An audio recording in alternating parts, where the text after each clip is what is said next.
Buonasera e ben ritrovati con una nuova edizione del TG Flash di New Sicilia.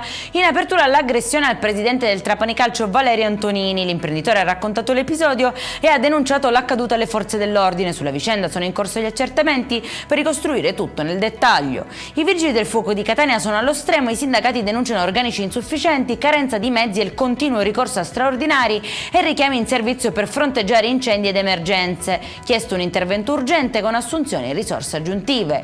Controlli dei NAS a Lampedusa e Pantelleria, sequestrati circa 3 quintali di alimenti ritenuti non idonei al consumo umano. Le verifiche hanno interessato diverse attività di ristorazione e vendita, con sanzioni e provvedimenti per le irregolarità riscontrate.